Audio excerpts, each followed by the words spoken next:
Everybody, welcome back to Final Residence TV and episode number 18 of Van Halen Stories. Today, my guest is Lori Tucker, all the way from Los Angeles, California.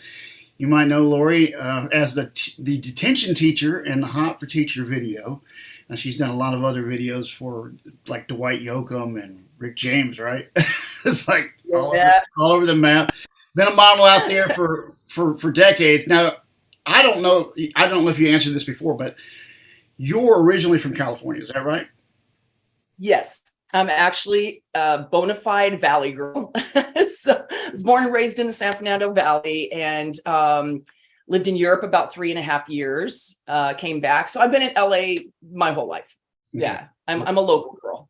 Good deal. So but your parents were from, you said, other parts of the country off the camera. Yeah, my mom was born in Richmond, Virginia, and then they moved over to Indian Head, Maryland, when she was about 11. And my dad was in the Boston area, all around, Cambridge and Weymouth and things like that. But then my dad was an actor, and he came out to try his hand at acting. And my mom had come out here really young, like 17, and she started working with RKO Studios, which did all the cowboy movies, and 20th Century Fox. And she did everything from answer phones to secretarial to wardrobe and assistant and things like that. So they kind of met in the Valley. There was a little place called Corny's Kitchen, and a lot of actors hung out, and that's where she met him. Yeah. 9 kids later. Wow. So this is like a true Rock of Ages story. You're the coming to California thing, right? Right. And instead of, working out in the acting, my dad went into the business of having children. So basically that worked out. All right. Sounds like you did. At it. So you have how many brothers and sisters? So I have 6 brothers and 2 sisters. Okay. So, wow. That's a big family, huh? Yeah. So you're originally from California. You started what, when you think about music in your family, what's the first music that you remember? And how did it come down through your family? Oh, wow. Well, having 9 kids in my family. So my mom loved big band era, obviously. The Mills Brothers were one of her favorites, people like that. And my dad loved jazz. So he loved Sarah Vaughan, Clyde McPhatter, both of my parents loved the popular music as well. My dad was a huge Beatles fan. Right. But growing up, like in one room, my sister would be listening to Cream. My other brother, George, would be listening to Iron Butterfly or something like that. My brother John was he was my big music influence. He's 5 years older, and he loved all the, European rock and, cool stuff. Uriah Heep, Blue Oyster Cult, Jethro Tull, Humble Pie, all those kind of things early on that he didn't do. And just, so there was just so much music. I think the main thread was always, rock music in my family. But my brother James was really into, he danced and he loved R&B. So, love R&B as well. Mm-hmm. So I kind of grew up with everything. But I think rock influence for me was, the biggest. Yeah. We always we always find it's our older siblings or uncles, in my case, who introduce whatever music they're into. And then we introduce our brothers and sisters into the same thing, and so we kind of exactly stealing each other's records and stuff like that, right? Exactly. Oh my God, my brother George, I fell in love with "Got to Get You Into My Life" from the Beatles, and we lived in this one house, and I played it on loop. I just kept going in the record player and playing it over and over, and I left to go, do something outside, and I came back in, and my record was cut with a razor. Oh Lord! Just on that song, so. That was the kind of revenge my brothers had on me if they. I know how that is. I did that to my sister. Things like that, similar. Yeah, it was like, Anyway, I fooled him. I just went and bought another one. Right. And she stole my records when we moved out from mom and dad. So I just got back 1984, about 5 or 6 years ago. She pulled it out for Christmas and gave it back to me. After 30 years. Here's your record Oh back. my gosh, I would still be. That'd be a Christmas miracle to get some of my old albums back. Right, That would, right. yeah, The original one, right. the one I had, the original one. I always, my '84. I was Yeah, wondering where that went, and she had it. I didn't yeah. know she had it. Could we kick ourselves? We could kick ourselves for giving away our albums, our CDs, our cassettes. I just, Right. yeah. But Well, in hindsight, you've kept a lot of your stuff. You were talking on one of the other podcasts about you're kind of a collector like me. You kind of keep a lot of things and your stuff. yes, huge pack rat, and I didn't realize just how huge of a pack rat I was. And the interesting thing is like I lived at home. I remember storing things in my parents' garage, and then they moved, and then I went to Europe, and I came back and went back to Europe, and I can't believe that I still have things that from way back then when I was 17, 18, 19, and then all through the 80s. And I even lived in single apartments. And where did I keep all this stuff that I lugged around forever? But I'm really glad. And I had a 2-story attic in my old house, and it's all been moved to my townhouse that I got. And my garage is floor to ceiling, wall to wall. But eventually I got to go through it and find some more treasures because over the years I've just been pulling some stuff out and finding great things. And I know from that you've seen, I had my Van Halen, the first and second day shoot call sheets from Hot for Teacher, right. And have my pay stub, just all kinds of cool stuff. And then I found my whole thing of Polaroids. So when I would go and do, videos, even commercials and some of the TV stuff, I would take my Polaroid camera because it's instant gratification, right? Take the Polaroid and you've got the picture right there. And so I have, like a lot of things you see me post are my own Polaroids.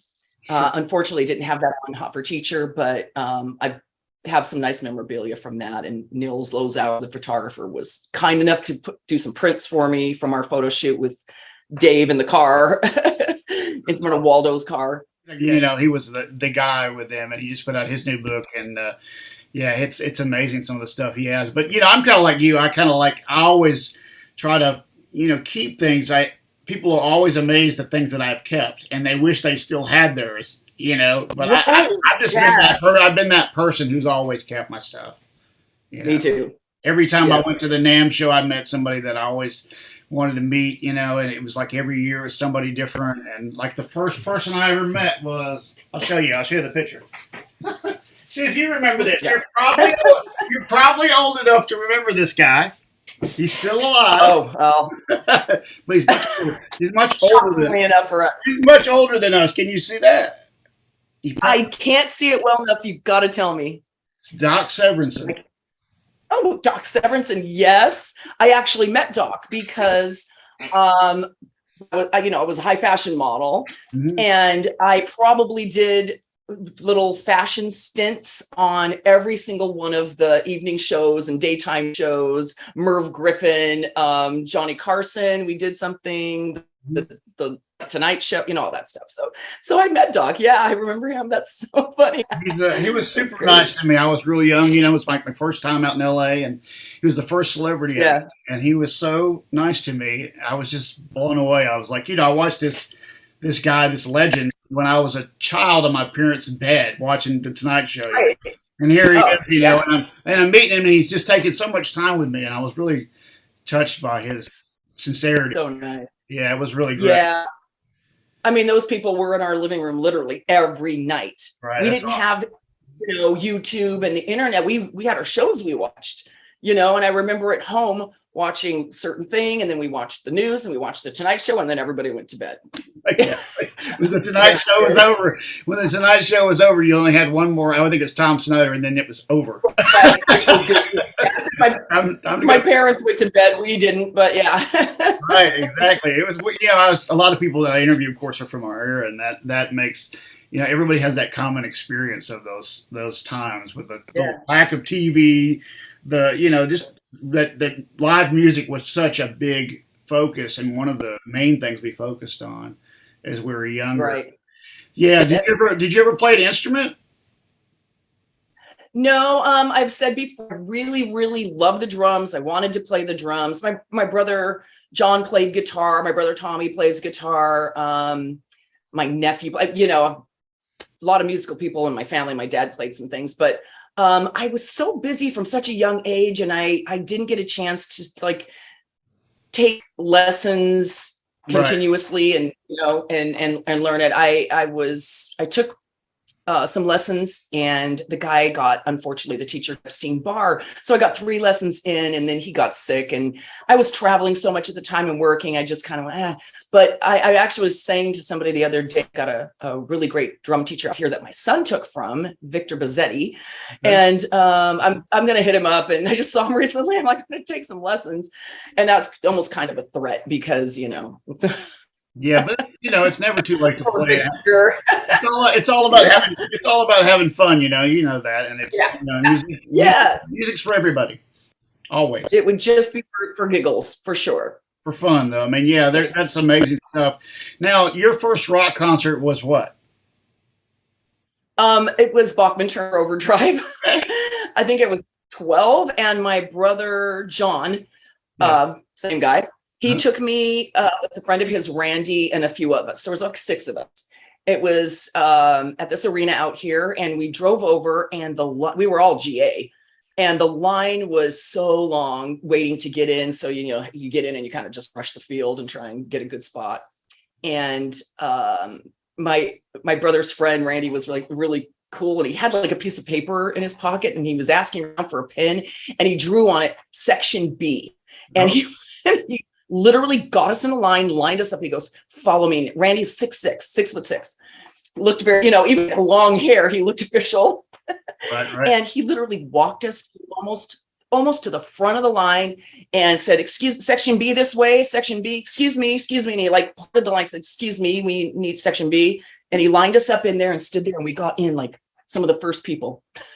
Yeah. Wow. That's funny. Yeah. There's a guy that was on here named Mike Wolf, and he was one of the people that helped Van Halen get the last album together from demos.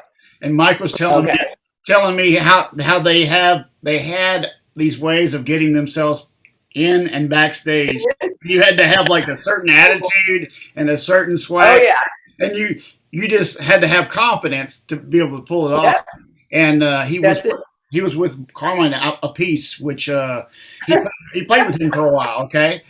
And Carmine would like take them to the Forum, but he would get in himself. Of course, he could get in, no problem. But they could get in, and he would like leave it up to them to figure out how to do it. And Mike apparently got pretty good at it. To a certain point, to a certain point, and then you had to figure it out. Right. It's funny. I did tell this story, but you just mentioned Carmine. Yeah. So in Neil's documentary, In Your Face, he's got this little section where his friend's telling a story, and he said, and Neil said that he had walked into the room and heard Hot for Teacher for the first time, and he said, "Who's this, Carmine?" That's right. He saw the Sensonic drums, and Alex looked up and goes, "That's me, you asshole." Yeah. That's a great story. That's a great story and a great documentary too. Yeah, I love Neil's. A really fun documentary. Yeah, those guys. You know, it's funny because like he was telling me how there's this thing in LA where people know how to do this. It's become like a thing. Yeah. You just it's funny, and sometimes you just go somewhere and either the backstage people or the pit people or whatever are just cool, and they're like, I'm gonna just go. Right. You know, so you just never know. Or then sometimes you'd hit a wall and didn't matter what you did. It was a no-go. So when did you end up, you know, you said in these other interviews that you were a model when you were in your teens, you started like 15 or whatever. When did you like start working in Hollywood, and where did you live I mean, you lived in the Valley, so I guess you weren't that far from Hollywood, right? Yeah, just over the hill. It's very close. Yeah. So I was living in the Valley. I was going around doing testings with photographers, where they take pictures of you, they get photos for their book because they're trying to get work. Right. As a fashion photographer, and then you get pictures for your book, your portfolio. Mm-hmm. And then you get enough, and you try and get a variety of things, and then you go into an agency with that, and then they say, we'll take you, or you need to do more testings or whatnot. So that's what I was doing. And I had gone to see a photographer that I had gone through another model. And she said, oh, you got to work, see this photographer. He's really great. So I went and had an interview. And when I had the interview with him, he said, hey, there's this French agent coming into town and he's going to go see your agency, but I would rather him see you through me. Anyway, so the agent came out and I had my portfolio and he said agency. They called my agent and I went through my agency, through their agency in Paris. And then I went and was in January, went to Paris. I had $40 on me, all the wrong clothing, just first time I flew internationally at all, So how old were you then? How old? I was just turning 18. So 17. And then I just turned 18 when I went over there. Okay. That was the first time. And I lived in Paris for a year and it was an amazing year. First thing I booked was for Adidas and they flew us to the French Alps and we shot in bathing suits and sportswear in the snow. Of course. Wow. Why wouldn't you? Right. Why wouldn't you freeze to death? So I came back for about a year and a half, was working in LA. I had my agent, started going out on interviews, doing modeling, started doing some commercials, got with Screen Actors Guild at that time. Went back to Europe a little, a couple of years later, lived in Italy, Germany, to Hamburg and Munich, a little bit in Zurich and Milano, Italy, and came back. And then that's when I, was early 1984. And that's when, MTV got really big and it was about to, hit the fan. So all of a sudden there were, music interview as well as modeling and things like that. What? Yeah, I think that Halen was actually I think it was the first music interview I went on that I can remember. Okay. Yeah. You said it was your first video. Let me ask you this. Yeah, it was You said in another interview that you carried Van Halen 1 with you to Paris and to Europe, and that you wore it out. Right. So I want to know what your favorite songs are off of Van Halen 1. Oh my God. Well, I have to say that. Oh my God, that's such a hard question because I think I also mentioned that I played it so much that my friends, the other two models, I was in the living room in this model apartment bedroom because I had just gotten there and I kind of played it nonstop.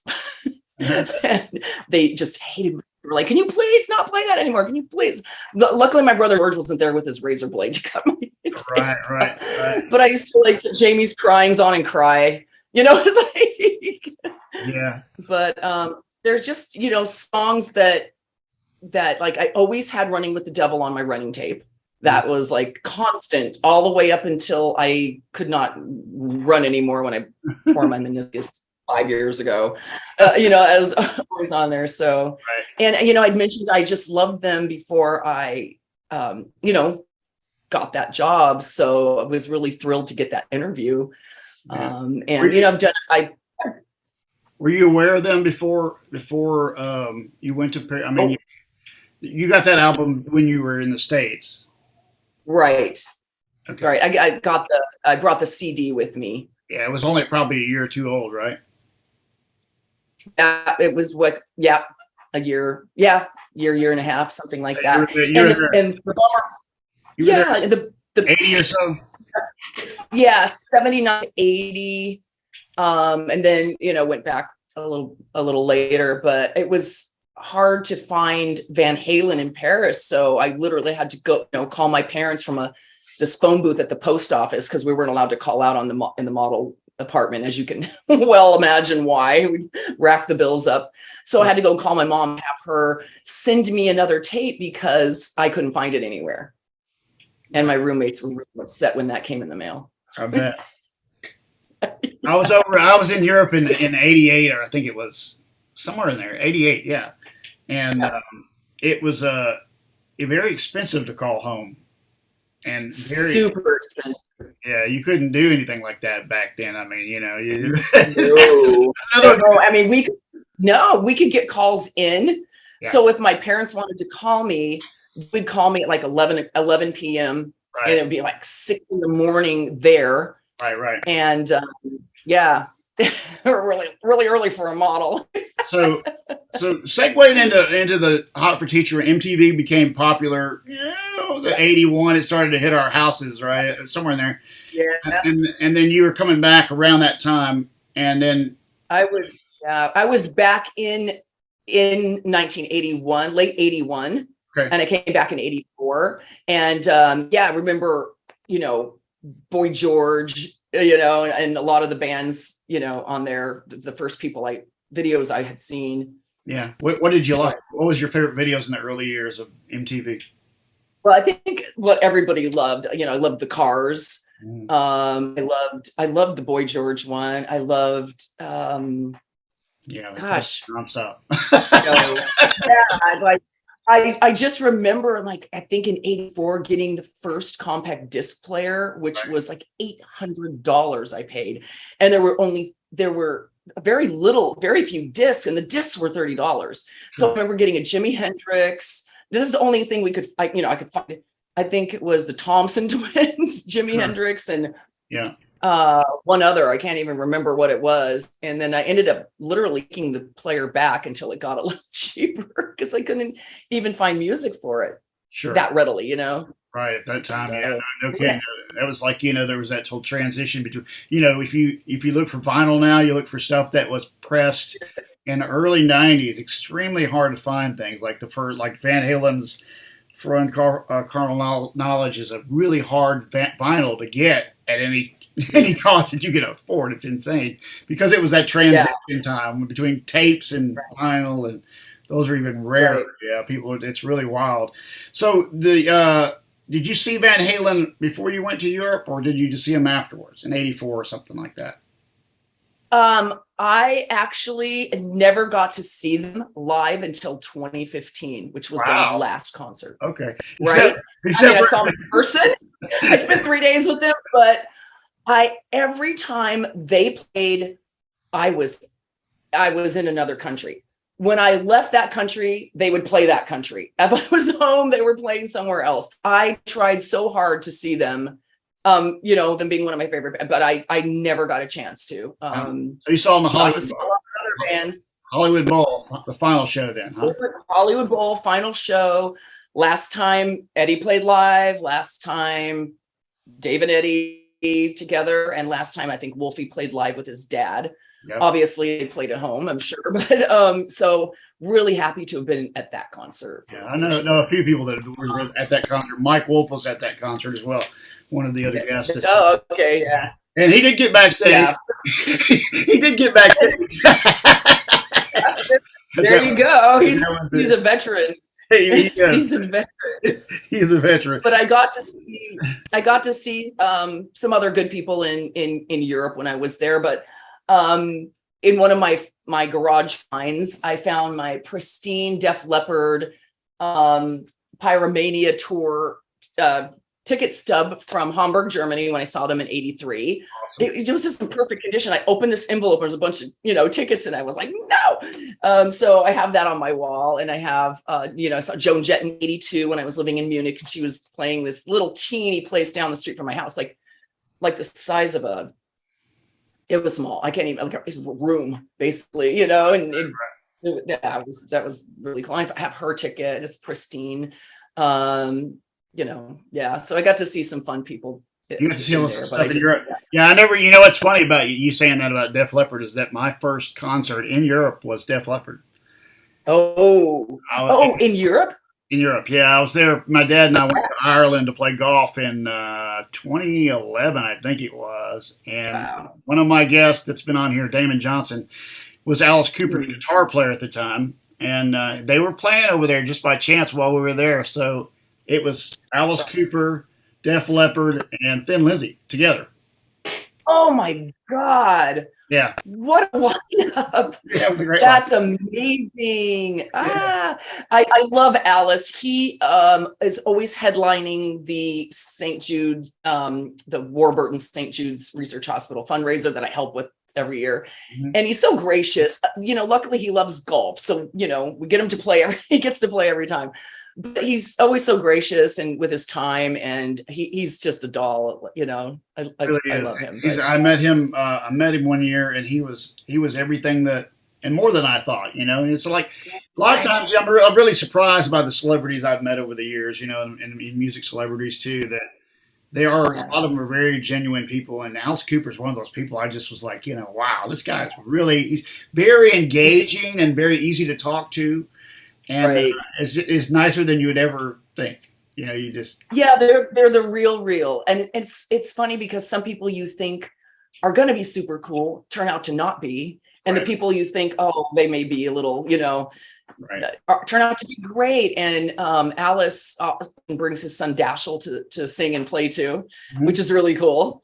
But yeah, I've done a number of, you know, videos, and I was like surprised at, well, of course, number one, Eddie Van Halen was one of the nicest people in the universe, and you know, he's rock god, you know, and just the most humble, sincere. He's so, you know, always has a smile on his face, always a great attitude. You know, Peter Frampton, I thought, was just super, super cool. And he'd been really big in his time, you know.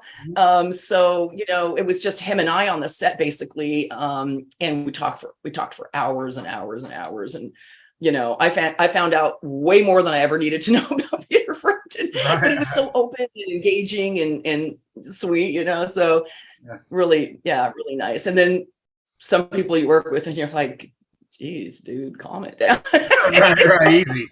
So unnecessary to be like, you know, pretentious and all that. Yeah, I've met Frampton too. He was really nice. He's a really great guy. So let's get into the Hot for Teacher thing.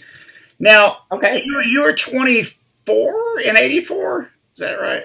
Okay, so I was 23 when I was shooting that, and I turned 24 like 3 days after we finished shooting. Okay, so what I was thinking about I was doing the math on the band, you know, trying to figure out how old they were and how old you were.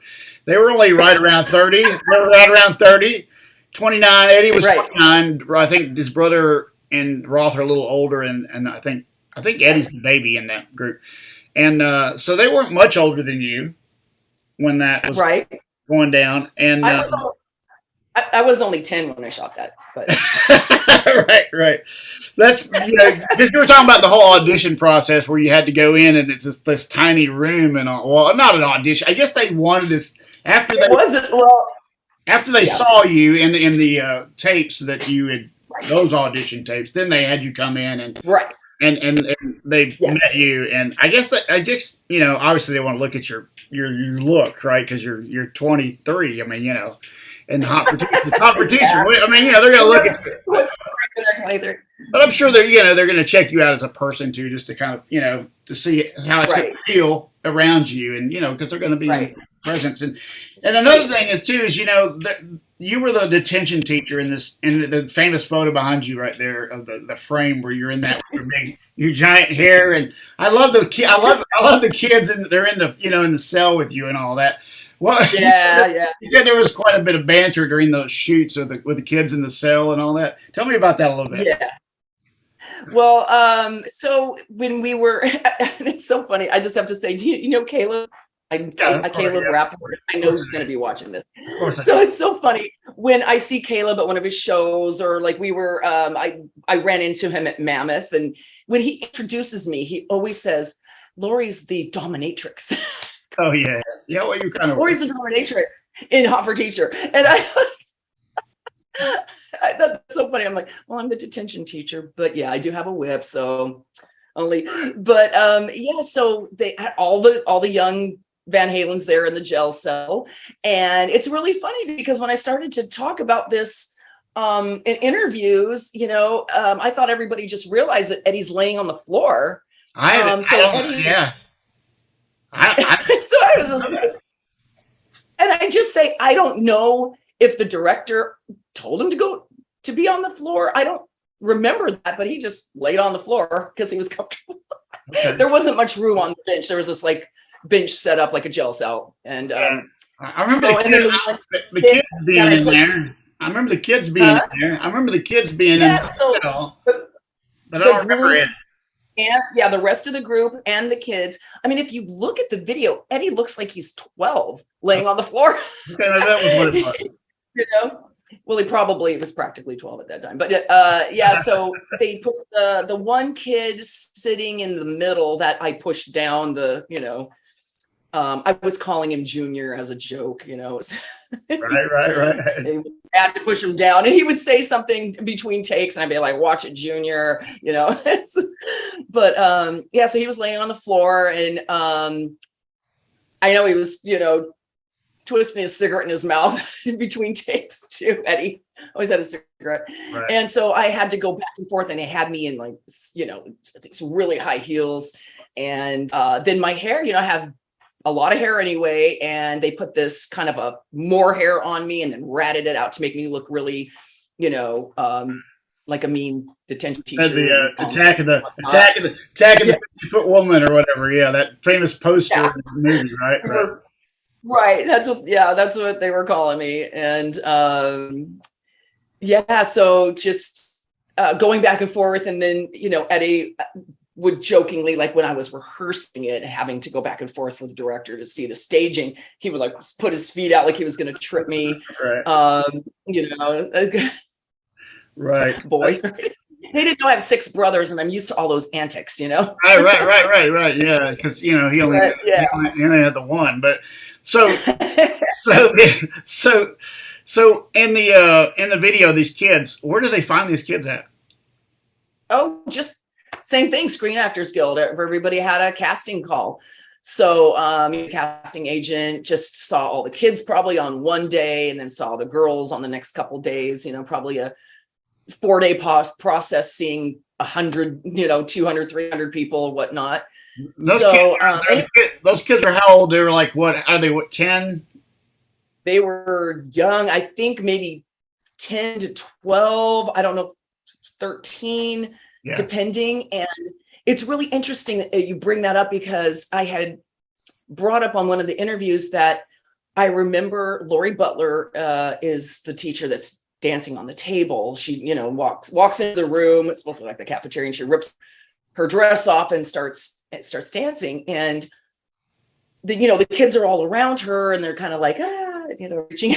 Right. And I remember her coming back into the dressing room and going, "Oh wow, that was kind of weird dancing like that." And she had like a crop top on and bikini bottoms, and she was kind of weird like that, dancing in front of all those kids, and she was a little bit uncomfortable about it. And then she was a phys ed teacher, is that right? Right. And that kind of leads into another story later, but we're trying to figure out. But later on, I think I saw it on, somebody sent it to me as well, on the Van Halen news desk, the story that one of the kids had told, saying that he was a little like shy about, the director's like, "Oh, reach for her, grab for her," and that he was like really nervous. And he went over to his mom, because the parents or a guardian have to be on set. Right. And he went over to his mom, like, "Mom," and she goes, "You just get over there and you do your job." But it's funny, because it's just to hear his side of the story too. And I heard her side of the story. Right. Was just interesting. It was like, oh, okay. They felt uncomfortable too. It was such a different time, and it was, such a different time. I don't think because I was only I was a little older than those kids, right? Right. So there was an appeal to a 16-year-old boy, right? That's going on there. It's a fantasy thing with the kids, the younger kids. If you're a teenager, that's a whole fantasy thing that's happening with the kids at that age. Right. I think it was so cute that he went and asked his mom. Right. It was, who knows? It was probably pretty, because, I wasn't there, so. Right. I just saw the video. It's a set. There's nothing, it's very, the sets, everybody, there's lots of people watching, everybody's around. It's like, but it was just interesting to hear both sides. Pretty funny. Let me ask you this. this is a question that this may be a dumb question because this leads into Van Halen's 1980. Well, it ties to 1981 tour. The Legend of Waldo. This thing, I'm confused because I do a Van Halen tribute, right? And Right.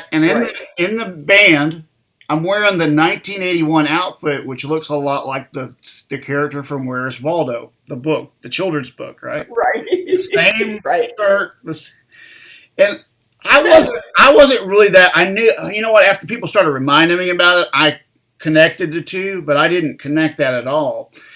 And then the character in this video is Waldo, and I'm thinking, Right. where did that character come from? Was it some sort of extension of Waldo from the books?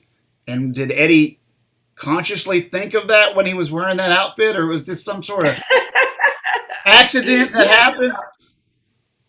I don't know. I know But it's just like I don't I don't know. And really honestly on the set and Waldo and we shot with like our other scene was so we all the three of us teachers do our scenes and then we all have a scene with the adult Waldo. So there's the young Waldo and then there's the adult Waldo and we have the scene that happens in the end segment where it's whatever happened to Eddie and so and so.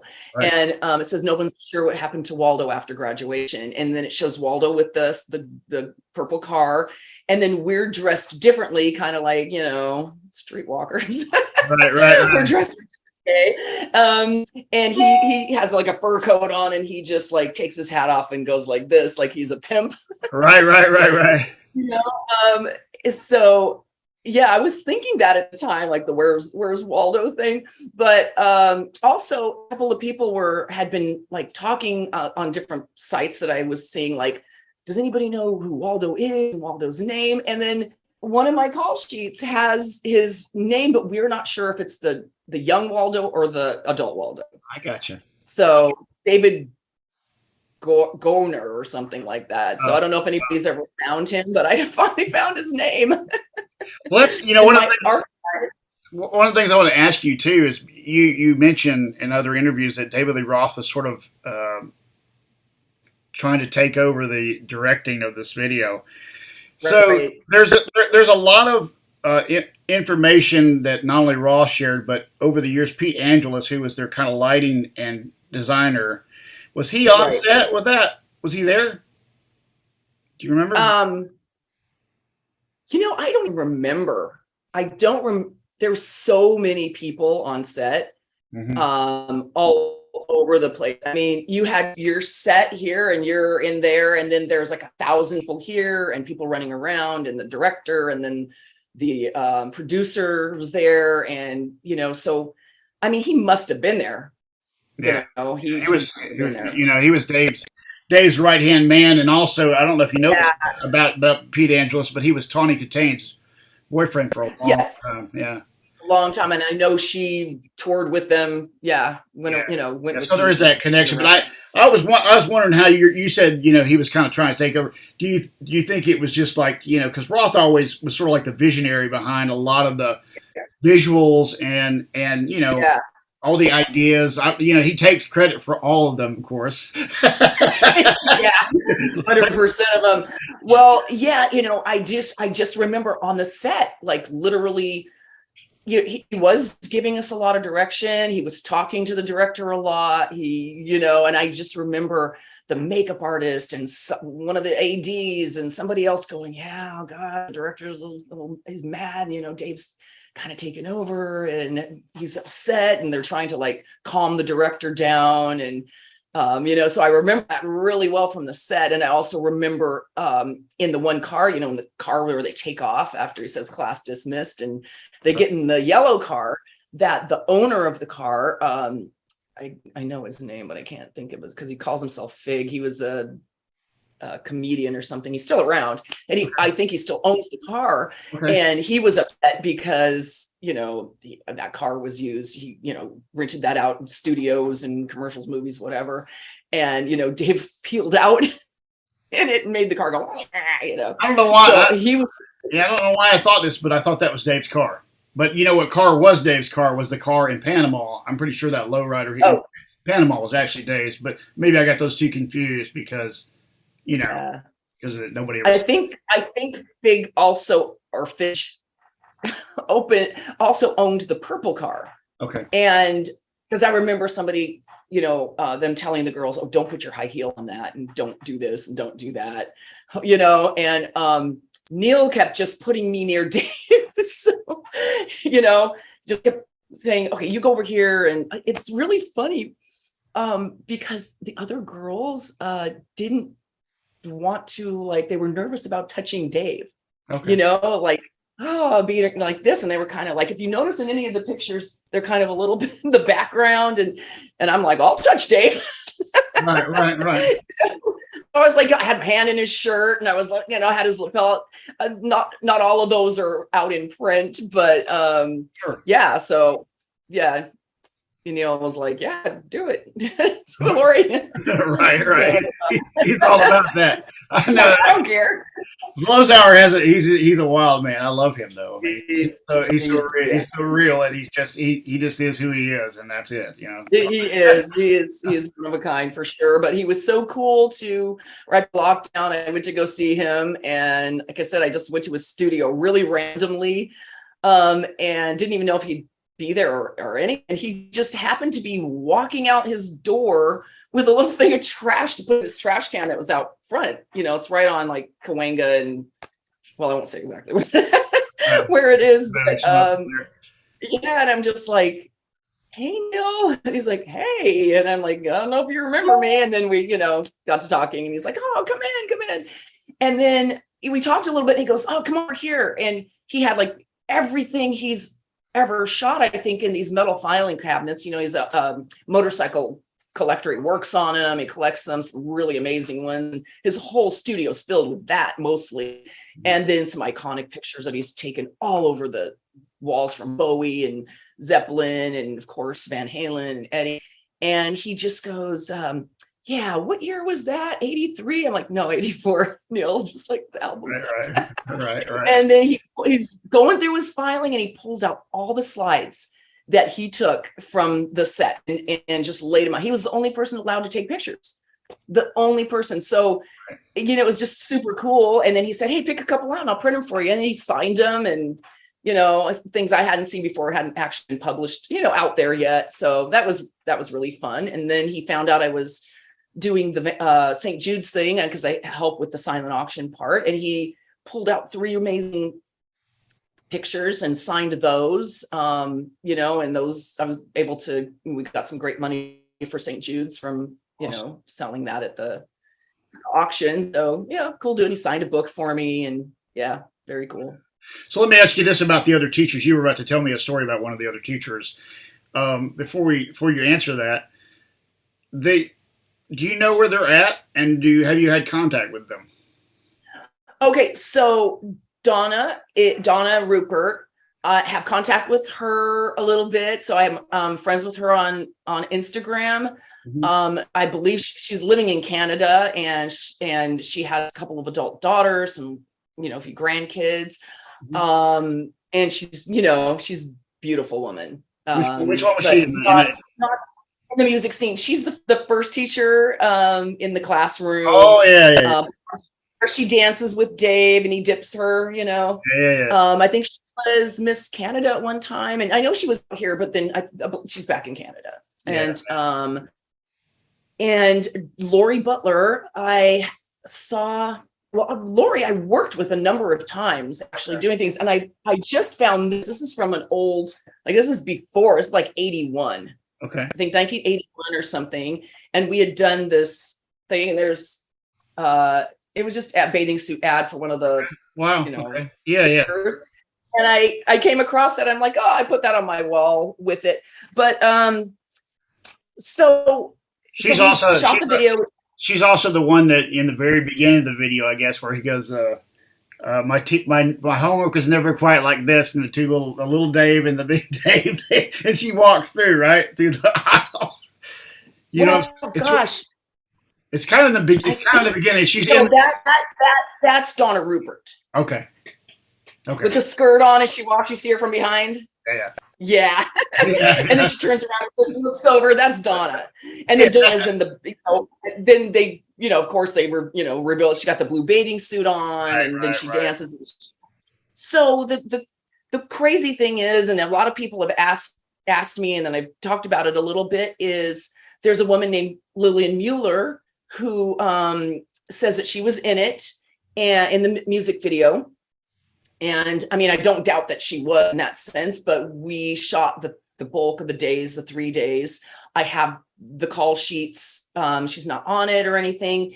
And often even in this grunge video with 2 million views, they'll say Lillian Mueller, and they will show pictures of Donna and Lori. Okay. I'm like, well, that's not Lillian, that's Donna, and that's Lori. I was wondering about that because, the phys ed teacher is which one? Donna? Well, it's the one that walks out and rips her dress off. That's Donna Rupert, because that's the one who comes in and goes, "Oh my God, I'm so embarrassed, to dance like that in front of the kids." Right. And so what I think is that they shot all the footage, and maybe they wanted some more footage of Lori Butler, and maybe she wasn't available to fill in some of the spots, or for the length of it or whatnot. Right. And so they hired basically somebody that looked like her. Okay. Like, I want to say like a body double. Right. In that sense. So, and I think, because the only place I can see it is when, she's like walking back and forth, and I'm thinking that might be where Lillian is, but it's made to look like Lori. Okay. Do you know what I'm saying? It's made to look like she has the same clothes on as Lori and the same sash. So they're not trying to make two different teachers out of her. It's Lori to start, and then I think they needed some extra footage. That's my best guess. And I think the funny thing is because Lillian Mueller, is gorgeous, and she has really big breasts. And so when they show like this is let me see if I can make this bigger. Okay. That's Lori Butler. Yeah. Comes out, and then she rips it, her dress off. Yeah. And then she starts dancing. And so we see that, I'm pretty sure that's still Lori Butler. Right. Because Lori does not have very large boobs at all. Right. And if you look at any of Lillian Mueller, she does. And it's a funny thing to say. That's the only way I can kind of differentiate them, Right. So yeah, so I don't doubt, I'm not, that she's in it, but I think she was kind of a body double for Lori. Well, I saw those articles about, her being like, whatever she is, 60, 70 years old, and how they were talking about it, and I was like, and then I would go back to the video. I was like, which one is she? I don't know. I know, but then they keep showing pictures of Lori and Donna. Sometimes it's out now just Donna in a whole different outfit. And I know she didn't body double Donna. Donna's got an amazing body. She didn't, you know what I mean? So does Lori, my God. But I mean, Donna, you can see it's her all the way through. And a couple of pictures came available that I saw online of Dave and Donna standing there like on the set, and I sent those to Donna, and I said, "That's you, isn't it?" She's like, "Yes." "Oh, thank you. I haven't seen those." So yeah, that's just kind of a weird thing about that, right? I just gotta ask her. Somebody's gonna ask her. But anyway, that's that. So because I see a lot of articles saying the teacher in Hot for Teacher, Lillian Mueller. Yeah. And there's 3 teachers, and then her section, But so Donna, you and there was one other teacher at the end with the car, right? The 3 of you were together. That's us. Yeah, that's Lori Butler, Donna Rupert, and me. Yeah. And that's us in the end with Waldo. Right. We shot those. So like I said, we never saw her on set, and she was never on any of our call sheets or anything. So I think they just brought her in after to film some extra footage. I was going to ask you about I was going to ask you about cutting room floor stuff that you remember shot that never was included, that might have been interesting to talk about, anything that you remember that was something conceptually that they shot that never, that you remember that got cut. Yeah, gosh. I know it was a long time ago. Yeah, no, but when I'm there, somebody else is out in makeup and I do my thing and then I go back and then there's to have their setup and things. So I'm not present everywhere all the time, with every set. So I have no idea what, they could have shot that would have like just didn't make it. Right. Because they definitely have, like, when you see the call sheet, they have the location, the scenes they're going to shoot, who's going to be it, who, hair, makeup, the whole thing. So they try and keep to a schedule because it's so expensive to shoot. Sure. So I think what ended up on the cutting room floor is just maybe some takes that they didn't want, right. As opposed to maybe a scene. And, we all know the story of Alex being a terrible dancer. I'm sure there's a lot of fun outtakes of that. Yeah, that's what I guess he just they were like, yeah, because that's part of the charm of that whole section of the video, though, is that they right. They did it is. Yeah, you're like, we all can't dance, Right. But I remember that going around the set too, like, did you see that? It's such a great scene. It turned out so funny and really added to the whole thing. Yeah, totally. Yeah, and I do remember on the set, and I've talked about it too, of like, asking Eddie if I could meet his wife, because Valerie was on the set a couple of the days, I think. Right. And I was like, hey, is it okay? Do you mind? Do you think it's okay if I meet your wife? Because she was just sitting over there. But right. I was dressed in all my stuff, with this big hair and a corset and a whip. And I felt almost embarrassed because, she's like all American girl. Right. Which I thought, I was too. I'm just in a music video, like playing this this dominatrix. Right. But I remember being a little bit embarrassed when I went over there. Plus, she's teeny and I was towering. But she was so nice, and he was like, "Yeah, come on." I think he got a kick out of it that I wanted to meet her. That's cool. But they were, that whole thing. That it said a lot that Roth. That's where the fissure with Roth and him became a problem, was when Eddie married her. And, there's a Reels documentary out. I don't know if you've seen it, but David Lee Roth, frontman. Have you seen that? No. My last guest, she was on that. And it talks about their relationship, and how, this is something that happens in my own bands, when somebody new comes into the circle, there's always just insecurity and uncertainty about how that's going to affect the family, if you will, right? Because there's a dynamic in a group like that, and all of a sudden the dynamics shift, and it can shift. It can shift major, and it can shift overnight, right. And I think Roth was probably, he felt like they were on the right track, and whatever the track that he was trying to he had a vision for. And, because if you go back and you study those guys, they kind of went along with his vision of what it was going to be, as far as visually and show and all that. Right. Like, when they got with Sammy, they immediately flipped the switch because they were acting like, no, that's not how we're musicians. We don't do all that, Right. So it was pretty obvious. For them. Oh, well. Yeah, it worked for them for a long time, and Dave's vision worked. It was the Dave era. That made it all. It was genius in so many ways. It really was. And stuff like Hot for Teacher is just one more example of that genius. Those things that were unique and stuck out. Even the jump video as in Panama, all three from that album were all iconic videos that just really had different themes and different things, but they're very catchy. They had such catchy. We had lots of videos like that back then. You had the Twisted Sister videos with all of the, permutations on that, Yeah. Those are funny. Yeah. Yeah. I remember this interviewer, it was one of the award shows or something. And she's interviewing David Lee Roth, and she says, what's it feel like swinging across the stage like Tarzan, in the video? And he goes, oh, Tarzan wishes. Exactly. I'm like, yeah. But you forget, you looked at him in 15 or anywhere, I think from 07, when he came back, it was great. I loved it because I went to the very first show. I was so afraid they wouldn't make it past a week that I went to the very first show in North Carolina. Because I just didn't. I thought, this is it. I'm going to the first. Maybe they'll have a good show or two.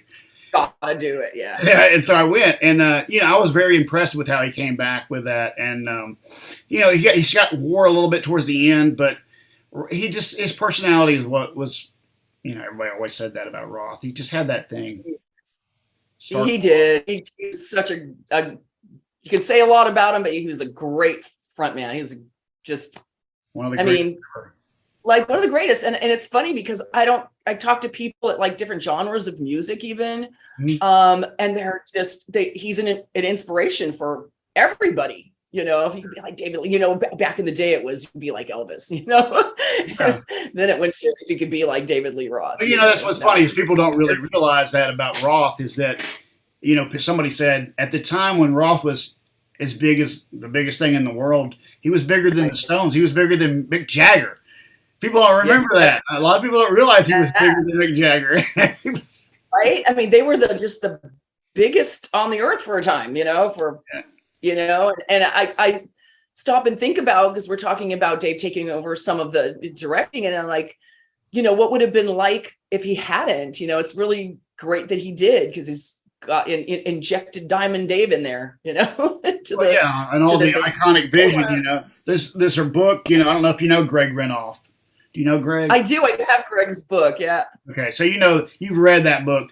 And it really gets behind the scenes of when they were young, how Roth was sort of steering them to look a certain way. Even Eddie's haircuts talked about in that, the classic Farrah Fawcett-ish kind of feathering and all of that, right? I mean, it's sort of like Roth was able to kind of like, turn that look, and their whole thing into this very marketable thing for their time. And it was just an amazing thing that he was a huge part of. I mean, I give him all the credit. He takes a lot of credit, but there's a lot of credit due there too. Eddie was no doubt the greatest musician, that's probably come around. The guy just blew guitar on its butt, and is the reason that I play guitar and I'm here with you today. But you don't.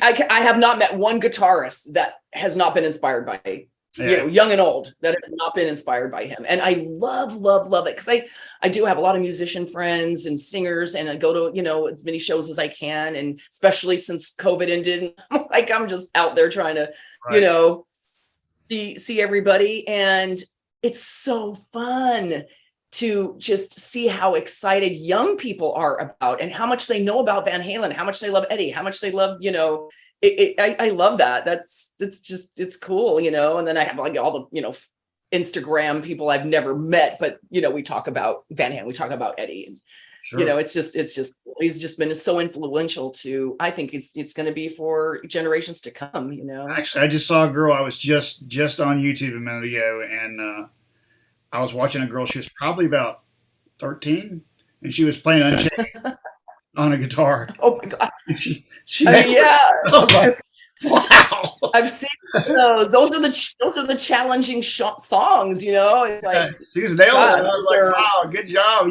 That's the bar. That's the raised bar. Those songs of his. So that is the thing about Eddie. He challenged us. As a child. I saw him first before MTV. When you were in Paris, I was at home with my parents, and I turned on Don Kirshner's rock concert one night. That was what we watched in concert, and rock concert and midnight special. Yeah, and so you can see some music, right? So we have. Right. I always say that to people that you didn't have a remote because there wasn't enough channels to have a remote. You're right. You flipped. You had 3 channels plus public broadcasting. Right. So I flipped the channel, and it's the Unchained video from '81 that's so famous out there, of them playing live. Yeah. And that was, the thing that just, I was like, wow, whatever this is what I want to do, And from then on, I've been doing this for 40 years almost. And that's awesome. I love to hear that. Crazy. Let me ask you about the Sunset Strip in Hollywood, and just your experience as a model, and in these videos and so on. How's Hollywood changed since you first were in Hollywood to now? Wow. It was, I just have to say, back in 80s. I mean, even the late 70s and stuff. In the 70s to early 80s, you could see Alice Cooper there on any night. You could see David Bowie walking down the street or at the Rainbow. Like everybody was at the Rainbow or seeing a show or doing a show. There's even a couple places in the Valley, in San Fernando Valley, that they would play. We had the Country Club and, you know, a couple other places. And all during the 80s, it's so hard to describe how electric it was. The music was electric. The shows the energy was insane. The clothing, everything everybody was wearing at the time. And the streets, my friend just found that when metal ruled the world, the Sunset Strip story, there was a little documentary. I had actually never seen it. And there's between Nils Lozauer and Sebastian Bach is me with a vignette from the Sex Action music video from LA Guns that I did. Okay. And I was watching that a little bit going, that's so true. It's like any given night, Monday through Sunday, the streets were packed with more people that were even inside the venues. We had Gazzari's, Starwood, the Roxy, the Troubadour, Whiskey, and the Rainbow Room, you know, and it was just an amazing thing. You didn't have to go in anywhere. You know, there's like little bars and restaurants too. So you could go in and see a show and come out and hang out, and then go into the Rainbow and come out and hang out. And, you know, I was obviously, you know, working a lot. So I wasn't like I hung out there daily, but, you know, through the years I went. And then now, you know, a lot of the places have closed down. They're about to tear down their Viper Room soon, and put another, like a whole complex there with, I think, restaurants and another music venue, and supposed to be the Viper Room again, but they're going to tear down the original. Gazzari's is gone. Country Club in the Valley's gone. Starwood's gone. House of Blues is gone. So it's there, but it's not nearly is. And I think the Roxy's kind of turned into more of a punk pop place, maybe sometimes a little hip hop. You know, that's right next door to Rainbow. But the Rainbow puts on some really, I love the Rainbow because they really keep stuff alive, you know. So they have their Backyard Bash, which they just had, and they had their 50th anniversary party. And so the Backyard Bash, I think they usually have it like once or twice a year, annual. And they'll have some really fun people play, like 5 to 7 different groups, and it's all behind the Roxy in the parking lot there. And it's just such a good time, and so many fun people play and go. And so, you know, there's a few places like the Whiskey keeping it alive, you know, playing rock and roll. But it's not nearly like it was. I don't know if anywhere could ever be like it was in the 80s. There. Right. You know, that's going to be hard to replicate. That video, there's actually that documentary on the Rainbow, and I mean, it's on the Rainbow and the Whiskey, because it's the same family that owns it. Right. There's a great documentary on that, which the Rainbow really, it's both of them really being talked about because it's the same family that owns it. It's the same. Yeah. And it's a great, and the owner is, I just heard from somebody that they're opening up a jazz club now. Wow. They're going to open a jazz club. Yeah. Wow. That's wild. Yeah. I got a story for you. I'm going to tell you a story about a really funny story about the Whiskey. So, in 91, I think it was, I was in LA I was out there for the damn show, but I was also out there I had won a guitar in a sales contest because I sold guitars at a store. Wow. Okay. And the prize was I flew to LA twice to meet with one of the guys who designed Steve Vai's guitars, a guy named Rich Sylvester. And I got to make anything I wanted in the Yamaha custom shop out in North Hollywood. So I'm there. Okay. My dad, he decides that he's going to go do some business while I'm out there on the West Coast because he was in the medical business. We fly out together, and we get there, and their limo shows up for me. And I get in the limo. Love that. Get the rental car. And then they went over to Hollywood, and then we meet back up. I think we came back for a second trip, and I don't know if it was a second trip he came with me. I can't remember, but we ended up at the Whiskey, or we go to the Whiskey. We get to the Whiskey, and lo and behold, it's Lita Ford at the time was huge in 91, and she's playing the Whiskey that night. Wow. And I'm like, wow, okay. I don't know how we're going to get in, but anyway, we go to the door, And the guy goes, "We're sold out." I'm thinking, of course you're sold out. Of course. She's one of the Of biggest. course. Right at this point, she was one of the biggest artists there is. Right. Sure. And my dad looks at the guy, and something he's never done, I ever saw him ever do. He goes, "How much is it going to cost to get us into this thing?" And my dad's got his golf pants on and his shirt, So Tourist. And I'm thinking to myself, did he just try to buy our way into this thing? And the guy goes, "Hold on a minute." And he goes in, he comes back out, and he goes, $120 for both of you. And he's like, Dad just whips out the cash and hands him the cash, and we're in, So, oh my God, yeah. We're in, and so she's about to come out, and at the time she would wear leather on stage a lot. This is in the early days, right? So she comes out, and she turns around, and she's wearing these pants that have no ass in them, but there's fishnet, like chaps. Oh, like David Lee Roth pants, but covered up. Right. Like David Lee Roth shirts too, his fishnet shirts. Right. So she comes out, and my dad looks at me, and he kind of pokes me, and he goes, "Now I know why you wanted to come to this." And I'm like, "Dad, she's a good guitar player." And he's like, "Okay, whatever." Right, wink, nod. Right. So he gets his head blown off at the Lita Ford show. And then, of course, we got to go to the Rainbow, right? So we go to the Rainbow. Yep. It's kind of late by the time we leave there. And we go upstairs, and we walk upstairs, and there's only one person upstairs. Guess who that one person was? Lita. Huh? No. Lemmy was there. Yes. Oh, my God. What a night. What a night.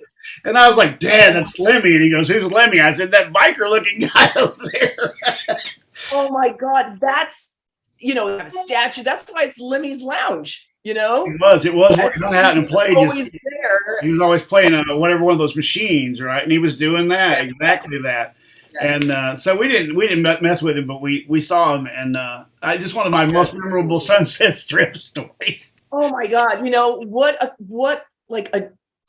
You couldn't have asked for a cooler night, right? I remember get in when it's sold out, go over there and just literally see Lemmy upstairs in the upstairs bar. Yeah, it was like a lot of my friends that have been out there, they have all kinds of stories like this, or they end up ends up in the movie for the Brady Bunch, and I'm watching that movie, and I'm like, that guy looks like Eric Dover, and then I'm like, that is Eric Dover. What the heck? So yeah, then I saw him back in town, and I said, "Were you in the Brady Bunch movie?" And he goes, "Don't tell anybody." Mum's the word. Well, it's funny you're talking about Lita, because at the last Backyard Bash that happened like a few weeks ago, Lita was the headliner. Oh, and she was telling the stories. Yeah, it's on my I think it's in shows in my highlights. Okay. And she just talks about, she goes, "Yeah, in the day we used to come to the Rainbow, and then I'd get slockered, and then I'd get arrested when I leave because I'd be drunk." She just told all these really funny, cool stories. Yeah, it's so funny about the Rainbow experience. All those people, mixed with each other. And Van Halen, Eddie mixed with, I don't know if he dated her, but he hung out with her quite a bit, and she wrote about him in her book. But their producer for the Runaways, Kim Fowley, who we know from the movie is the guy who screams at him the whole time in the trailer or whatever. It was a famous, an icon in Los Angeles in the business world, I would say. And this gentleman I had on, Mike Wolf, ended up working with him in his last 6 years of his life, of Kim Fowley's life. Oh, wow. So Kim Fowley he was instrumental in getting Van Halen a manager. Wow. He introduced them to Marshall Burrell, Milton Berle's, I think it's his cousin. And then that's how Van Halen got signed. And as a payback for Van Halen, from Van Halen to Kim Fowley, they were going to record a song that's on their demos called "Young and Wild." And apparently that song was a song that Kim Fowley was part of a couple of writers on. It never got recorded. It got dubbed. But it's funny how those webs weave with all these people. They're all connected in these different Crazy. It's true. Like you're saying, it's a big world, but just it's a small world, and it's like 6 degrees of everybody. It is, You and know? that's the thing about it. Like even your business as a model, it's the same, probably exactly the same thing. The people that hang around the longest end up knowing all the people in the business, even though, like you said, it's a small. Really ends up being a smaller Yeah, circle. yeah, yeah. From our, I have friends that I'm still, friends from then that I'm still friends with now, and we all knew the same casting directors, we knew the same directors. Sometimes you work with a director and they'd like you if they liked you a lot. I worked with some directors 5 or 6 times on either commercials or whatnot, and Sure. yeah, so it's like, yeah, it's just that inner circle of people. And So your experience in Los Angeles, you hear a lot of these terrible, experiences that happen in Los Angeles, Hollywood stories. I went out there myself to almost stay there, but I didn't end up staying there because I went out I went to see GIT, the school. I was accepted to go there in Hollywood, and when I went out to look at it, I saw a lot of homeless people, which is something I didn't see here. Right. And I had a cabbie driving me back and around, and he said, "Just do it in your own hometown. Don't bother coming out here." And I just took it so negatively, and I was afraid. I didn't have anybody that lived there other than my aunt. She lived out in Orange County, but I didn't really have anybody. Just kind of far from there. Yeah, it makes a huge difference to have a network, to have family, friends, lifelong friends. A lot of people came and it worked out, but it's really, I think, important to have some network of people. Yeah. Yeah, I think one of my friends is the producer of Deadliest Catch. Remember that show? That show, reality show. Deadliest Catch. Yes. Yeah, and he lives in Burbank, and he was on one of my interviews, not for Van Halen, but just a regular interview.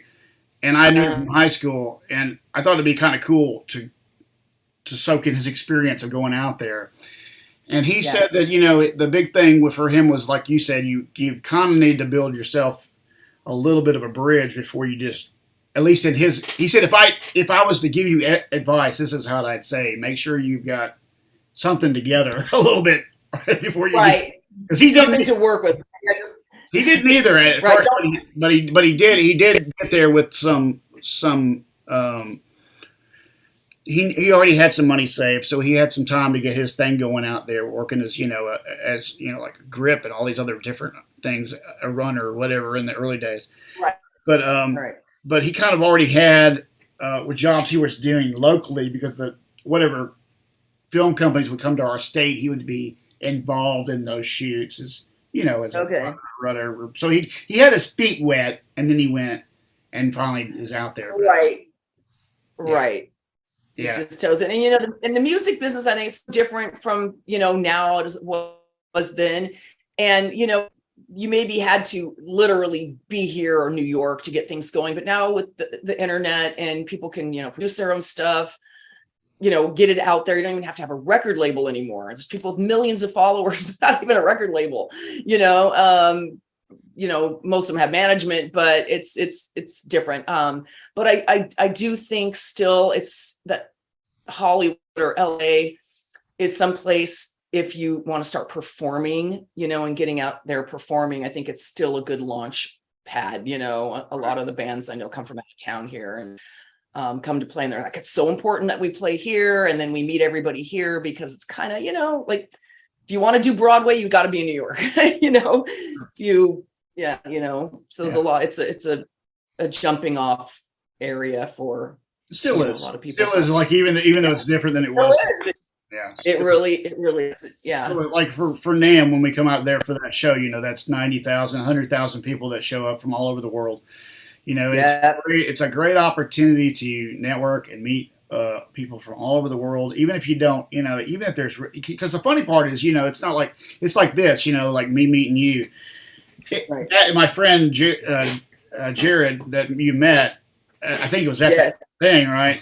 He's, he and I are friends, and he's a really enthusiastic guy, and he's very enthusiastic. He met you, but I already knew about you, through my channel with Caleb and all those guys, and so I was already really aware of you. But when he kind of pushed me, I was like, you know what? Yeah, I need to get Lori on. I need to get Lori on here.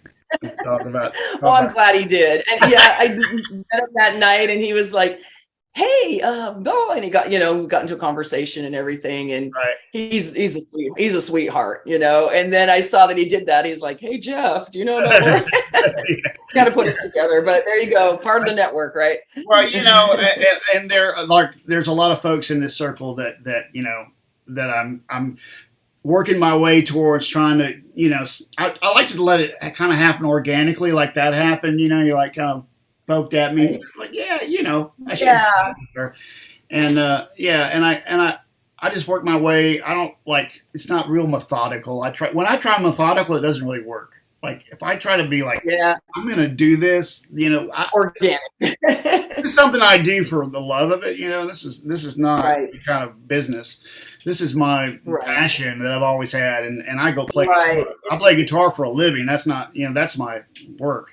But Right. this is my fun thing to do, and to connect with all the people that had the same experiences I had. And in your case, you got to be in the jail cell with them. I got to tell you this little story. You mentioned that. So I have a friend who has a tech company called I forget. He's gonna kill me. Anyway, he's got this tech company where they make little not bobbleheads, but little action figures. It's called Action Face. And so he asked me and some of his other friends, do you want to come to the LA Marathon? And, we're going to have a booth there. There's only so many people have, booths, and, help us promo it to the athletes that are coming by. And I'm like, okay, I've known this. His wife's a designer friend that I've worked with for years. Okay. And so we were there, and one of the other girls that I was working with that day, she said, oh, the people are starting to come past the finish line. So all of a sudden this, younger guy comes up, and he's got his like little medal on there. And I guess he finished like 20th, and they have this little silver blankets they get him to wrap around, and then he walks up to her and she hugs him. It's like, hey, blah, blah, blah. They're talking. And then I said, hey, can I get a picture with you with your medal and everything? Just like cool to have a picture with a runner. Mm-hmm. And he goes, sure. And I took a picture with him. And then I said, oh, well, do you have an Instagram I can tag you? And he goes, sure. And he gives it to me. And I went, okay, Arik. And I'm like, that's Arik. And then I look and it says Arik Van Halen. And I went, wow. Hey, I love your last name. And then my friend goes, oh, he's the drummer's son. Oh, wow. Okay. And I was like, you're his son? And he goes, oh, yeah. And I go, gosh, I was in jail with your dad and uncle back in the 80s. Oh, he goes, what? I was in their music videos. So I was in the jail cell scene with both of them. And then he goes, oh, that's true. That's so cool. So yeah, follow him. Yeah. I just recently sent him one of the, I forget if it's USC or no, I forget what state they did the whole drum, the what do you call it? Their band, the college band. They did a couple of Van Halen songs. Yeah. And oh my God, I'm going to find it and send it to you. It's so cool. So he just went, that's so neat. He reposted it. But yeah, he's an athlete, nothing to do with music, just super, super chill, super nice guy, I think he has two but sons. I thought that was so funny. Alex has two sons, I think, right? I think he has two kids. I think so, yeah. Yeah, because he brought them. Yeah. He brought them to the Smithsonian in 2015, which is when I met Eddie actually that night in 2015 at that thing at the Smithsonian Institution, and when they honored Eddie, and the kids were there, and Wolfie was there, and it was really cool, nice event. Yeah, it was really cool and great to be there. But yeah, that's really cool that like that kind of thing. What are the odds that happened to you with a guy that? I mean, just random, right? I mean, you're in a city. Right. You're in a city with how many people? Oh my God, we have more people in California than most countries have. Right. So, what are the chances you're going to run into Alex Van Halen's son and accidentally take a picture? Right? And then my friend knows him, and he comes up and hangs out for a little bit. Yeah, it was really, it was really cute. Only in LA stories, like the whole thing with my dad. It's like, how do these things happen? They just happen, and, right. And if you're there in that place, I think that's kind of the unsaid is like if you're there, your chances are a lot higher. Something's gonna you're gonna For meet sure. you're gonna meet somebody, right? I mean, For sure. I mean, even just getting an iced tea and the coffee bean or something, right, right. everybody's here, and in the 80s at the time when I was like the height of, the kind of the prime of my career all through that time, was living in Sherman Oaks and was at the corner, the cross streets were like Van Nuys Boulevard and Ventura Boulevard. And Ventura Boulevard is the main drag that goes all the way across the valley. And there was a newspaper stand right on that corner. And like everybody, all the actors and actresses, went there to get the Daily Reporter and their TV magazine and stuff to look through. And everybody just kind of lived in that area. And I remember we lived about a block from the Sherman Oaks Galleria, same gallery, from Valley Girl, Past Times at Ridgemont, and all that. And so a friend of mine, Kim, she's like, oh, I'm seeing this new guy and blah, blah, blah. And, it's Eric from Warrant, but I already had met them from their managers that I knew their managers. So I'd already seen them play at the country club before they hit, but we used to hang out at their apartment. Like Janie lived in a big house in the hills there. And the other guys, I think because he was the songwriter. Right. That's true. The other guys that moved into, they had moved into this really nice apartment building, and it's literally just adjacent to the Sherman Oaks Galleria. And we used to hang in there. We used to go to like Yant Mashro's or Benihana's, one of the like Asian places. And I just always remember Eric. He always wanted Taco Bell. Like everywhere we went, he goes, I wish we were just having Taco Bell. So, I got my nails painted with guys from Poison, I'd be in there I'd be getting pink nails, I'd be getting black nails painted, there in Sherman Oaks, or you go to the movies and you're in the movie theater with a bunch of actors or whatever. That's how it was. That's wild because one of my friends that's been on here, he was out there. His name's Ryan Cook. And Ryan, okay, I know who Ryan Cook is. I don't know Ryan. I know who that is. He plays with Ace Frehley, and right. He was the person that kind of organized Gene Simmons' solo band. So anyway, Ryan Cook was living there and ran into Eddie at a gas station right below his house there in Studio City, I think it was. Yeah. And Ryan told him, because at the time he said, "Did you find a new singer yet?" They were in between. I think it was between Sammy and Gary. And Ryan said, well, I sing. And Eddie goes, "Oh, really? You got some stuff on you?" And he's like, "Yeah, but it's over in my apartment right over there."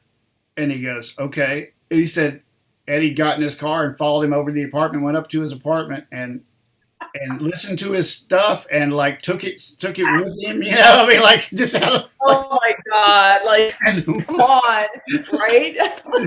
Eddie Van Halen just showed up he went over to my house. Hung out with me. I just seem like that kind of guy. But it's so funny because you're saying Studio City. It was probably 2 months ago now, but I was driving up Ventura Boulevard in Studio City. Yeah. I was about 2 blocks from a place called Bookstar. It took over a movie theater there, and it's just like this big, book place. And I think I was parked and I was sitting, I was looking at my phone, and Valerie Bertinelli came on live. She's like, "I'm over here at Bookstar on Ventura Boulevard in Studio City, and I just found a couple of my books because I know people have been asking." And like, she's like a block from me going live, Oh no, that's wild. Yeah, that's crazy. Yeah, it's like, yeah. I never, what it was funny is when my dad and I were there for that show we were talking about.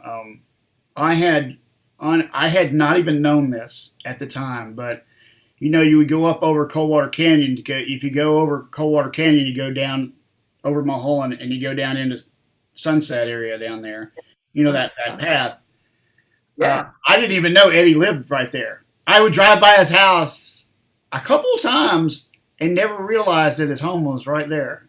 As we passed right there. Yeah. Some nice homes. If you go through Coldwater, there's this big, housing area that it's called what's it called, something park, and my ex was working on, he was an electrical contractor and engineer, and he worked on some of these big homes, and he was doing a house that was like 15,000 square feet, doing the lighting in it. And it was a Sunday, and he's like, we were with a couple of my friends, and he goes, "Hey, let's go on up there to Beverly Park and just check out, the house I'm working on. It's incredible." And he had his badge so he can get in. So we get in there, and we walk up the stairs, and we're going across, and there's this big window, and you look across the street. He goes, as we passed, he in front of us, and he goes, "Oh, that's Denzel Washington's house." And I went, "Oh," and I look, and it looked kind of like a white. I mean, it was big, but it wasn't even as big as the house we were in. And I go, "God, I thought his house would be bigger." And he turns around, he looks back, he goes, "No, that's the guest house." Oh, It's 10,000 square foot guest house. He goes, "There's his house." And I look over to the left, and it's a 50,000 square foot house. But that's where Ozzy Osbourne lived during his show. Okay. Where they're in their big nice house. And I think Shaquille O'Neal bought the house that my ex was working on that time. This is years ago. This is like, early 90s, late 80s. I forget when it was, but early. It had to be later than that. I was gonna say that, but anyway, it was a lot longer after that. What am I thinking? When I was over there in that area, I ended up the first time going over there to do that guitar. And they put me up at the Sportsman's Lodge, which is, the Sportsman's Lodge. That's okay. I do have my mom's memorial there. I don't know if did they tear it down, or it's still there. So they tore it down, and my brother Tommy has a pop culture museum here in Los Angeles. It's in the Valley, and it's called Valley Relics. Okay. And he has their sign. He got their sign, so he had like the signs from the Palomino music club that was forever, like restaurants, music venues, got that from Sportsman's Lodge. So he's got like everything. It got crazy. He's got it's an amazing place. So he's got some stuff from LA too, but so I'm very familiar with Sportsman's Lodge. So they're rebuilding something else there, but I stayed there a few times. In fact, my wife and I went back for NAMM one year, and we went early. And there was also an older hotel that's probably still there that was used for some movie not long ago. But it's that little bitty motel that old school motel, all one floor. They renovated it. It's right down the road from there. Yeah. And it's a famous place. I forgot. I know who you're talking about. I know what you're talking about. It's just still on Ventura Boulevard. Yeah. Just right in that area. Right down in that area. Nook there. And they shot a lot of it's a cool. That's a cool part of town, though. I like Studio City. It's Studio City is great. It actually is really nice because you have easy into Hollywood and LA, and right by the freeways. There's a lot of really fun, restaurants and little places to eat and places to go, and they still have like the Baked Potato, which is a little jazz club people go in. Right. I know. Jam at. They've been doing that forever. I love in that town. There's one place that I was introduced to by the Yamaha people was Miscelli's. Oh, Miscelli's, yeah. The waiters come in, they serve, and then they start singing. Yeah, that's it. Yeah, it's really cool. Yeah, they took me there when I was first out there, so my wife and I kind of made it a thing. We'd always go to the one in Studio City, not the one over in Hollywood. But right. So we love to visit Hollywood and the whole area. I've been going out there since I was a teenager, pretty much. So I got around the whole town and pretty much can get around. Okay. I can still get around LA without a GPS. I mean, maybe not without a GPS, but I don't, because it gets crazy. But yeah. So but you know where you're going.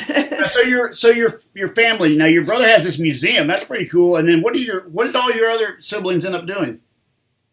Wow. So my sister Kim she was like, I want to say 19 or 20. I think probably 20. Mm-hmm.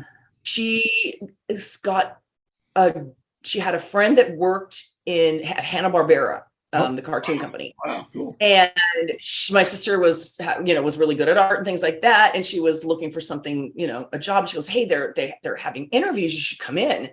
And she went in, and at that time, nowadays you'd have to have a massive portfolio of your, art and already working and things like that. And they had her come in, and they put her right in the ink and paint department. Wow. And just trained her. And she ended up, working there for years. She worked with Ralph Bakshi doing like Secret of NIMH and then the rotoscope stuff. She worked at Filmation. She worked for Disney a little bit. And her last job was the location was at the Sherman Oaks Galleria there, and it was Warner Brothers Animation. So Steven Spielberg was the main big boss, and so she actually has daytime Emmy plaques from Pinky and the Brain and Animaniacs that their team won. So Steven Spielberg got the statuette, and they got their. That's awesome. So she had a really amazing career. She's retired now, but she had a pretty awesome career. And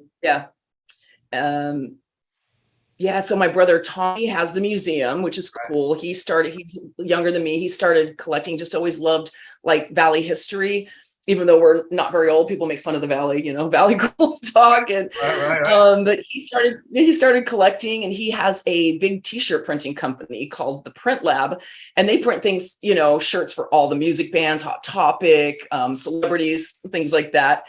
And so he was collecting things and putting them in his office. So he had like a Manny Moe and Jack, and Bob's Big Boy, and a this and a that. And he was actually purchasing things like letters from Mulholland and Van Nuys and things. And so he had a little thing on Facebook called The Vault, and you could just look at his stuff.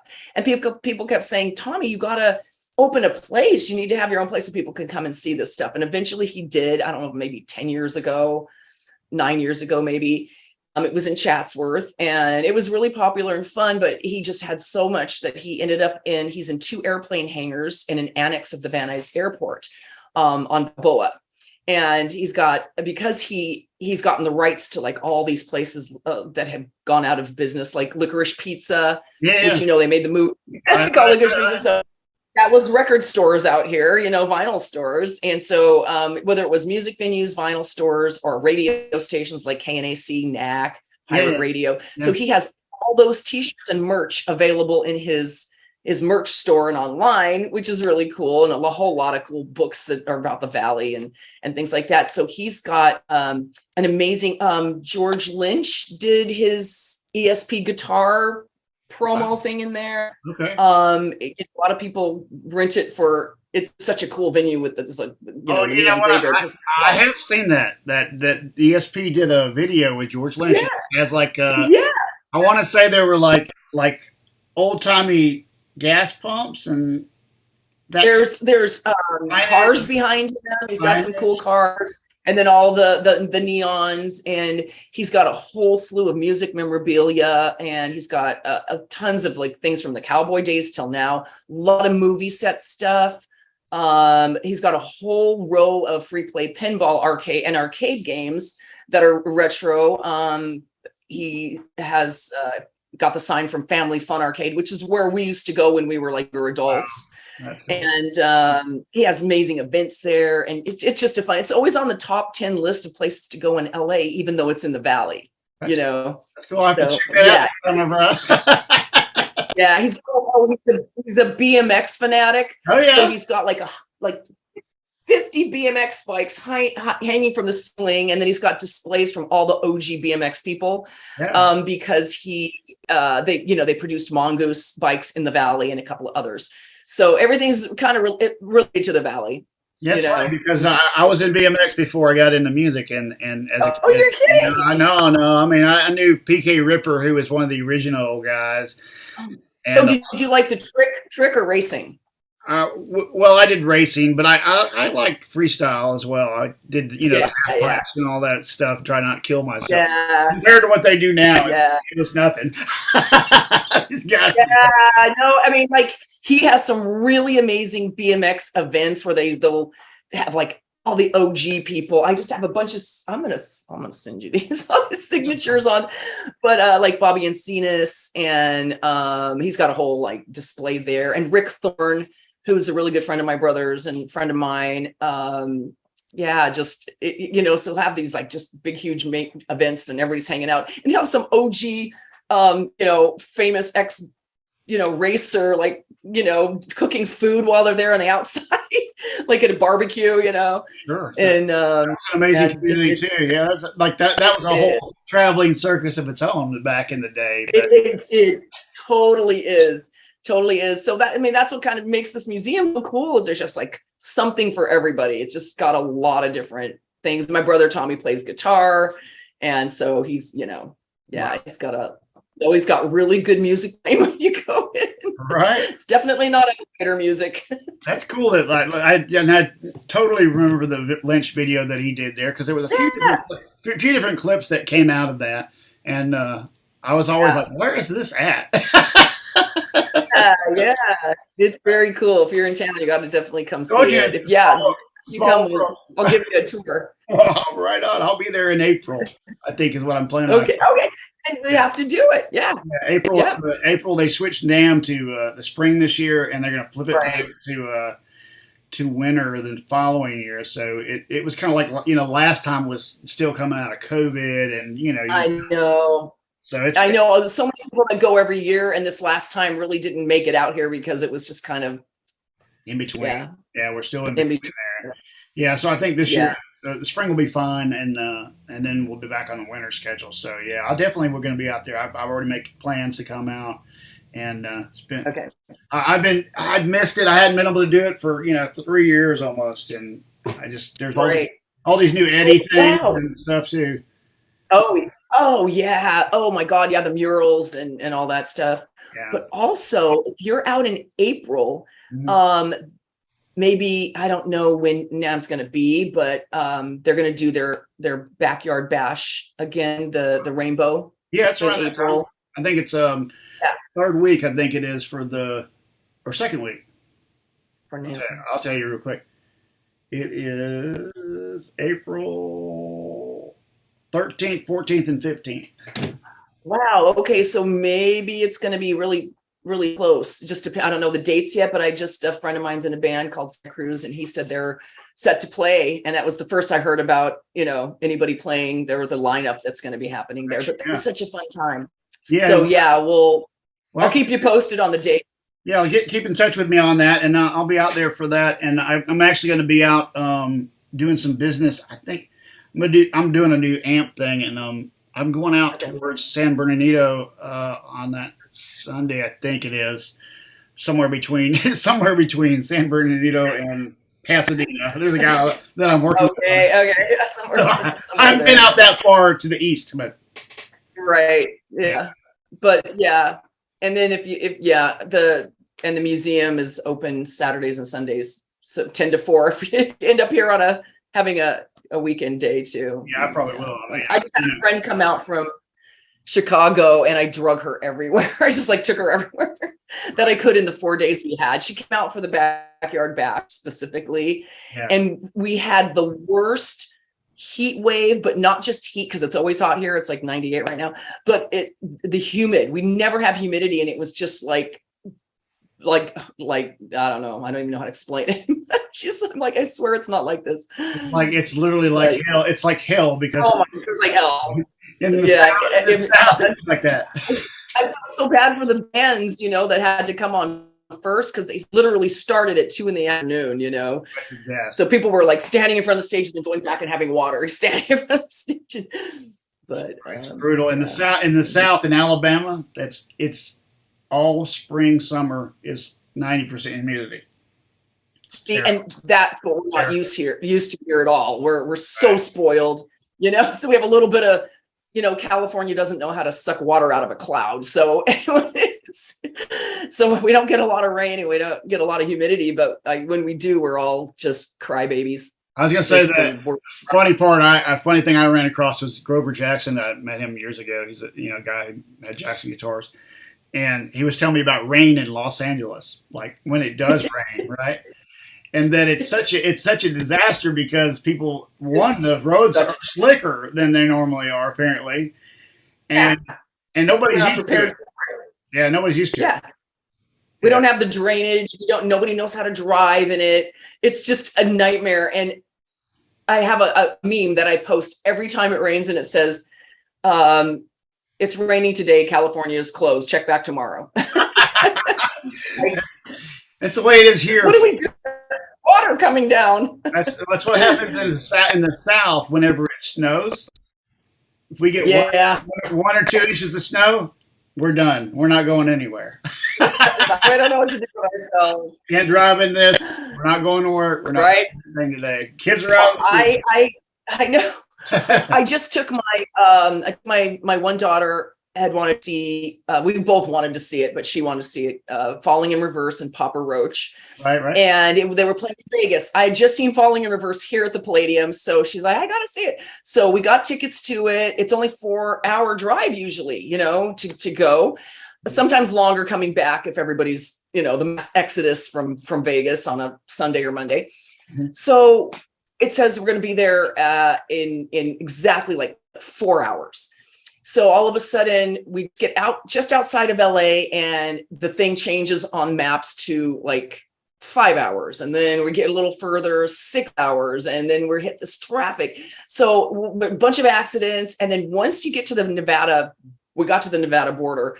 It's like we just literally hit this sheet of rain, torrential rain, and a sandstorm at the same time. Wind, so the car's going like this, and the rain's coming down so fast, my wipers couldn't keep up. And by one point, there weren't a lot of cars on the road. I think a lot of people just like vacated the freeway. So we're on the road with a bunch of big rigs that are going so slow, and we're trying to pass them on the left, and they're spewing their water out like just torrential. So I'm like, we're going in. Just you can't see anything, and I'm just driving straight, and to get out of it and away from the trucks. And it was the freakiest, craziest thing. I'm like, I am not used to real weather. That's just sand and rain at the same time. That's awful. Yeah, I always say that. I came out there one year and we did the Highway 1 from San Francisco down, right? Okay. And that's a great drive, though. It is a great drive. A great drive unless you're driving at night. Thank you. Yeah, there's no. The last 50 miles coming into LA, we were at night, right? And so when my father and I went over to Europe for that trip I was telling you about, they drive on the left side, on the right side of the car. So you're in the passenger seat driving on the wrong side of the road, right? And so he gets over there, and he's my, of course he's 70 now, 80, but he was about 70 then, and he almost killed us within the first hour. And I was like, look, oh my God, I'm taking over. I said, I'm taking over, but I know how this is going to end. It's going to end like it always ends. I'm going to be on a cliff, driving along a cliff somewhere along this trip. And sure enough, we ended up somewhere in Ireland on cliffs. I was like, oh my God, like just something out of a movie, something out of a horror movie. Yeah, always. Oh my God. I was like, this is just like the Highway 1. I knew it was going to be like this. It's awful. Yeah, driving in fog is not fun. That's scary too. That's crazy. Well, I appreciate you being on. I don't want to keep you all night long. I can do that. I'm like that. Keep you all night long. I'm never at a loss for words myself. So yeah. Are you a Gemini? Yeah. What? Am I Gemini? Is that what you said? Are you a Gemini? Yeah. I'm a Virgo. Okay. On 9/11. That's right. I remember that. I remember seeing that on your the doomsday birthday. Yeah. My dad's a Virgo. Yeah. That's awesome. Well, thanks for being on today, and let's keep in touch and see what I can do about seeing your brother's place. I'd love to see that place. Yeah, and hang out. Maybe. Yeah, it's really cool. Really cool. But thank you so much for having me on. I really appreciate it. Had a great time. For being with me and telling all your stories and all this cool stuff about LA. It's great to hear it from somebody who's been there their whole life. Yeah, thank you. Thank you so much, Lori. You have a great night, okay? Peace out.